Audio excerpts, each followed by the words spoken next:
जय सतगुरुनाथ महाराज की जय। गुरु ब्रह्मा गुरु विष्णु गुरुदेवो महेश्वरः गुरु साक्षात् परब्रह्म तस्मै श्री गुरवे नमः।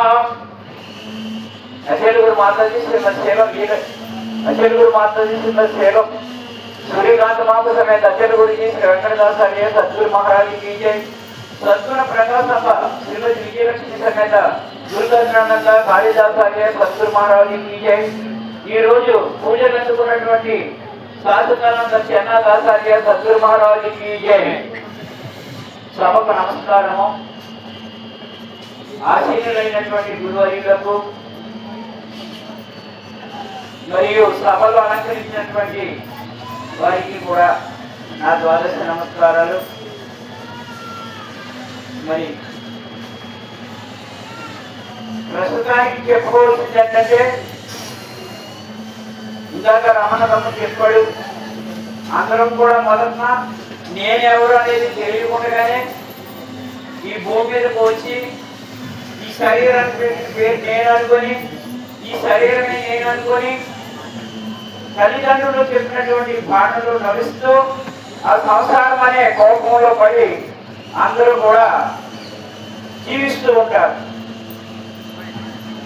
ఏదో పూర్వజన్మ సుకృతం వల్ల ఏదో ఒక టైంలో ఎవరి ద్వారానో ఈ అసలు సాంప్రదాయం పరిచయం అయ్యి ఈ సాంప్రదాయంలో మళ్ళా జన్మ ఉండదన్న సద్గురువుని చేరి నేను ఎవరిని, దేవుడు ఎవరు, ఈ భూమి మీదకి నేను ఎందుకు వస్తున్నా, ఏ దేవుడికి పూజలు చేసినా, గురుమతంలోకి వచ్చినా, గురు సాంప్రదాయంలోకి వచ్చినా నా కష్టం తీరడం లేదు, అసలు ఏమిటి వీటి యొక్క అంతరార్థాలు ఏంటి, తర్వాత ఏదో ఒక రోజున ముసలయ్యి ఈ శరీరం పడిపోతుంది, ఈ చనిపోయిన తర్వాత మళ్ళా ఏమవుతుంది, నేనే ఈ శరీరంలో ఉండి గుర్తెరిగే శరీరాన్ని ఆత్మనే, ఇది ఏమవుతుంది ఈ శరీరాన్ని వదిలిన తర్వాతనే గురువు దగ్గర క్షుణ్ణంగా అభ్యాసం చేసి తర్వాత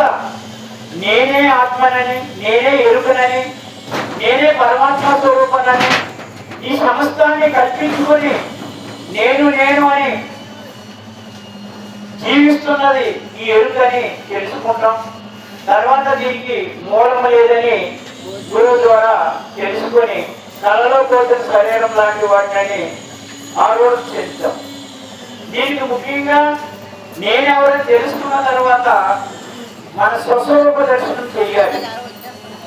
ఈ స్వస్వరూప దర్శనం చేసి అనేది పెద్దలు చాలా సార్లు ఒక కథ చెప్పేవాడు।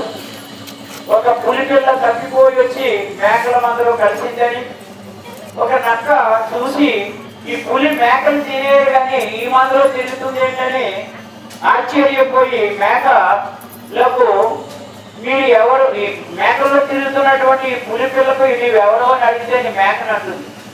దీనికి స్వస్వరూప అంటే మనం కూడా శరీరమే అనుకున్నట్టు ఈ స్వస్వరూప జ్ఞానం కలిగించడానికి నక్క దూరంగా ఉన్న పులిని చూపించి అదిగో ఈ స్వరూపం అంటే దీని స్వరూపం మొహం తెలియదు కాబట్టి అవి తినేస్తాయి, పారిపోదాం నడుస్తుంది।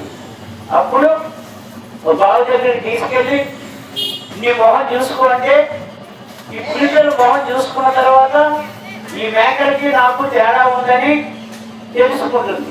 అట్లాగే మనం కూడా ఇందాక బాలకృష్ణ గారు చెప్పినట్లుగా తెల్లవారుజామున బ్రహ్మ ముహూర్తంలో గురువు చెప్పినటువంటి మంత్రాన్ని సాధనలు చేసి తన స్వస్వరూప దర్శనం చేసిన తర్వాత నేను ఆత్మనై ఉన్నాను కానీ నేను ఈ శరీరాన్ని ఈ పేరు నేను అనుకుంటున్నాను, శరీరానికి పెట్టిన పేరు అనే అజ్ఞానాన్ని తొలగించుకుంటాం।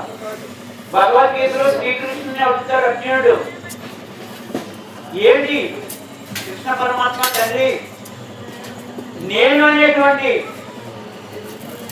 అనేటువంటి ఈ స్వస్వరూప దర్శనం నాకు ఎప్పుడు తెలుస్తుంది, నేను ఆత్మగా ఎప్పుడు మారుతాను అన్నప్పుడు ఎప్పుడైతే నీలో ఉన్న మాయని గురువు ద్వారా తొలగించుకొని నేనే ఆత్మస్వరూపాన్ని తెలుసుకొని ఎప్పుడు ఆత్మగా మారుతావో అప్పుడు నీకు జ్ఞానం అనే సంపద వస్తుంది। అప్పుడు నువ్వు సాధన సంపత్తి పరుడు అవుతావు. దాని తర్వాత నీవు పరిపూర్ణ బోధ పరుడు అవుతావు.